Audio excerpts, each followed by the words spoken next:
All right, thank you for being here today. I wanted to talk about our class next time for tomorrow and how you, as our paraeducator, will help the students in this learning activity.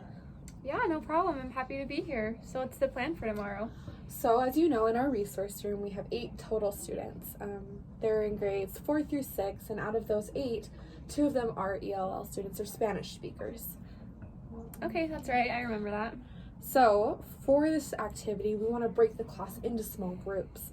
Your group is going to have 3 of our 5th grade students, one of which will be ELL. Okay. This student is in the developing stage, so although she's made a lot of progress in her language, she may still need some additional help. Okay. Well, I'll definitely watch out for her then during this activity, make sure she's getting that comprehension. So I'll explain a little bit about what activity we're going to be doing.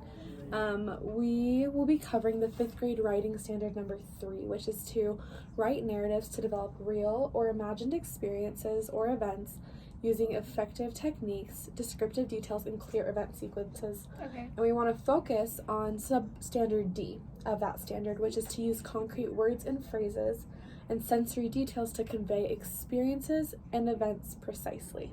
Gotcha. So here's kind of what I'm thinking on an activity in order to accomplish this. So first we're going to pass out some note cards to our students and then read aloud a book that has some sensory details in it. While the students listen, we're going to first instruct them to pay attention to the different senses in the book of sight, sound, taste, touch, hearing, and then to write it down on their note cards when they hear those descriptive sensory words. After we finish the book with them, we're going to chart the sensory details on the board and look at it as a group, see what they came up with, what they noticed about the sensory details, and talk about also how that made the book more interesting, why it would have been it wouldn't have been as good of a book if there wasn't as many details. And then the last thing we're going to do to kind of have them work on their own and explore their own ideas is to pass out photos and have them practice writing sensory details about the photo, things that if they were in that setting they might see, smell, hear, taste, touch. Okay, that sounds like a super great activity. That sounds awesome. So how can I best support the ELL in my group or modify the lesson plan to help them? No, that is a great question because we want to make sure she does really understand what we're doing. One thing that we really want to do is incorporate the ZPD, which is the Zone of Proximal Development. Oh yeah, I've heard about that. We were actually talking about that in one of my classes at school. It's by Vygotsky, right? Yes, Vygotsky, that's right. It's actually his best known theoretical concept. It's a sociocultural theory. And what the ZPD does is it describes learners' potential to solve problems just beyond the current level that they are at under some sort of guidance, whether that's through someone more knowledgeable than them or some type of tool that will help them progress.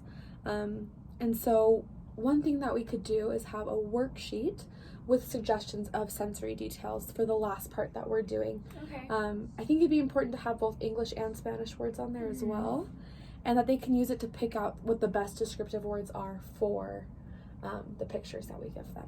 Okay, cool. Well, that sounds like a plan. Sorry. I think that's a great way to help the students really understand more of the meaning behind those words as well. I think this will help them understand how these words apply to those specific images on the postcards as well. I think the students using those different descriptive words for the different images and objects will really help them make meaning of these words and build their understanding. So that's awesome. Absolutely. Oh wait, I just realized something though. We probably need to do something a little bit different to maybe make sure that the students are really learning on their own, that they're active agents like Vygotsky has said to be in learning. Do you have any suggestions on how we could modify this activity to do so?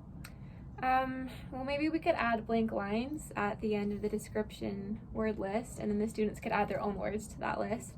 So that way they have the list as a mediational tool, but they can also take charge of their own learning. I love that. I think it's a great idea, and I'm super looking forward to doing this activity in class tomorrow. Me too.